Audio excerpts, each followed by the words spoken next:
You ask Tiger to solve. This deals with linear equations with one unknown. The final result is x equals -13. Let's solve it step by step. Swap sides. Group all constants on the right side of the equation. Subtract 29 from both sides. Simplify the arithmetic.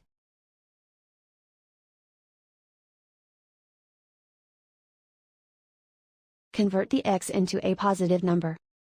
Multiply both sides by -1.